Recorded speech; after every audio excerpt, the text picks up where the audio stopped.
Bu videoda Vietnam'da gezilecek en güzel yerlere gidiyorum.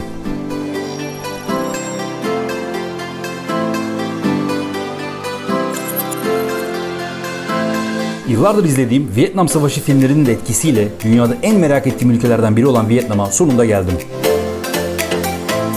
Gezime Kuzey Komünist Vietnam'ın başkenti olan ve bu dönemin etkilerini fazlasıyla taşıyan Hanoi şehrinden başlıyorum.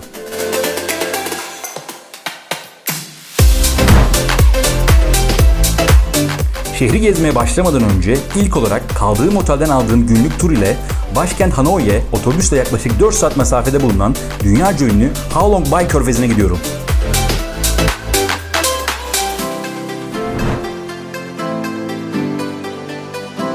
Alçalan ejderha anlamına gelen Ha Long Bay Körfezi, dünyanın 7 harikasından biri olup UNESCO tarafından Dünya Mirası olarak koruma altına alınan enfes bir yerdir.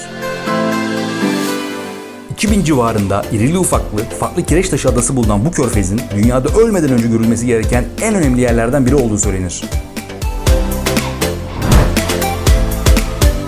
Olağanüstü doğasının yanı sıra Ha Long Bay Körfezi'nin Vietnamlılar için de ayrı bir önemi vardır. Efsaneye göre Vietnam kuruluşu sırasında donanması çok güçlü bir ülke tarafından saldırıya uğramıştır. Vietnamlılar tam savaşı kaybedecekken Vietnam kralının ejderhaları ağızlarından çıkardıkları alev topları ile bu muhteşem adaları oluşturmuş ve bu adalar düşman gemilerinin geçişini engelleyerek Vietnam'a savaşı kazandırmıştır. Ha Long Bay Körfezi turunda gün boyu bu muhteşem adaların manzarasıyla yol alırken tur boyunca kano ile teknenizden ayrılıp bu adaları gezebilirsiniz. Bu adalarda bulunan irili ufaklı birçok mağaraya kanonunuzla yaklaşabilir ve bu muhteşem güzellikleri keşfedebilirsiniz. Bu harika yere Hanoi'den günlük turlarla gelebileceğiniz gibi buraya konaklamalı turlar ile gelip buranın keyfini daha da fazla yaşayabilirsiniz.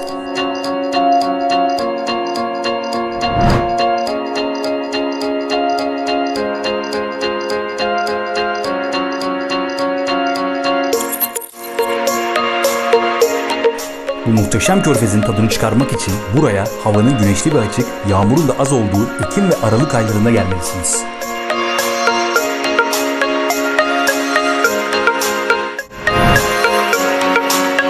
Buradaki adaların en üst noktasına kadar çıkıp yukarıdan Ha Long Bay Körfezi'nin enfes manzarasını mutlaka izlemelisiniz.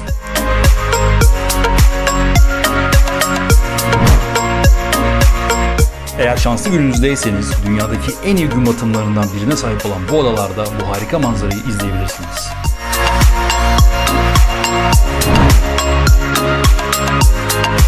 Vietnam'da her yerde motosiklet göreceksiniz. Eğer trafikte saatlerce beklemek istemiyorsanız bir yere giderken mutlaka taksi motosikleti kiralamalısınız.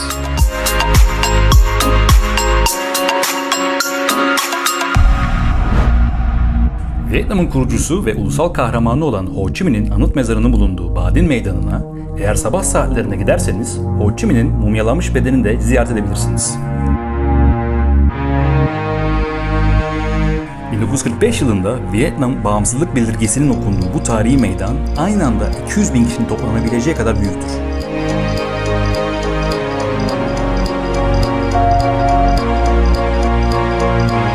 Klasik Sovyet komünist tasarımıyla yapılan bu meydan gerçekten çok etkileyici.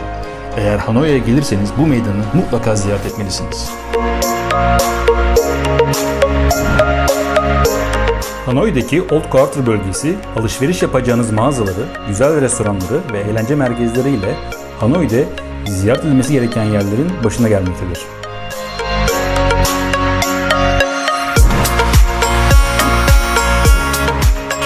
Hanoi'nin Old Town bölgesinde bulunan Le Duan ve Cam Tien sokakları arasında kalan meşhur tren sokağını mutlaka görmelisiniz. Gün içinde belirli aralıklarla dar bir sokağın ortasından geçen bu demiryolu, Vietnam'da yasa dışı olarak çalışan 5000 demiryolundan biridir. Bu sokakta yaşayan insanlar için ekstra bir güvenlik önlemi alınmıyor. Bu dar sokaktan geçen trenin boyutu o kadar büyük ki, tren ile evlerin duvarları arasındaki mesafe adeta milimlerle ölçülüyor. Bayağı yakın bir yalnız ha.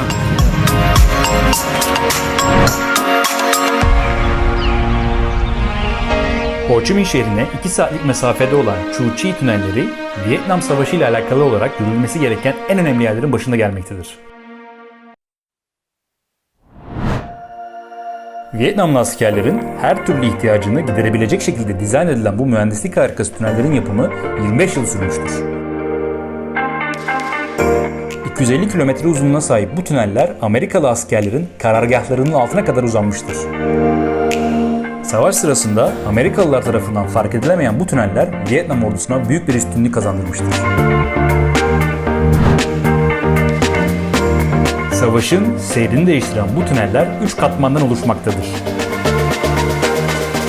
Tünellerde mutfaktan hastaneye kadar farklı yaşam alanları bulunmaktadır.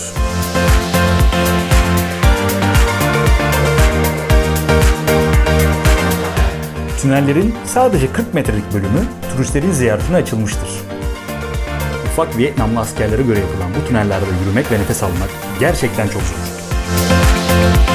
Bu tünelleri gezerken kahraman Vietnam halkının vatanlarını korumak için yaşadıkları zorlukları görünce Vietnam halkına olan saygınız bir kat daha artacaktır. Dilerseniz tünellerin etrafında bulunan atış poligonunda savaşta kullanılmış olan M16 ve A47 silahlarıyla atış da yapabilirsiniz.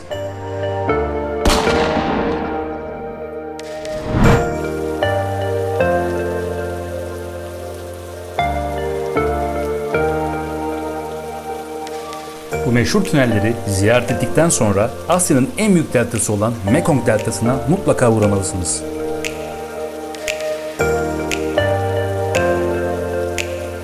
Burada Vietnam özgü sandal olan sampanlara binip Mekong Nehri'nin çamur rengindeki sularında yavaşça ilerlerken kendinizi adeta Vietnam Savaşı filmlerinde izlediğiniz sahnelerin içinde bulacaksınız.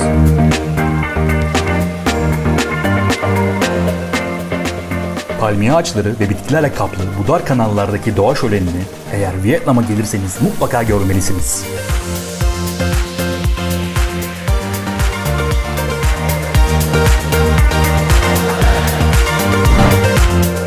Kuzey ve Güney Vietnam devletlerinin birleşme anlaşmasının yapıldığı yeniden birleşme sarayı Ho Chi Minh şehrinde gezilecek en güzel yerler arasındadır. Vietnam'ın en büyük şehri olan Ho Chi Minh şehrine gelirseniz burada eğlencenin kalbi olan Vui Vien Walking Street'te mutlaka uğramalısınız.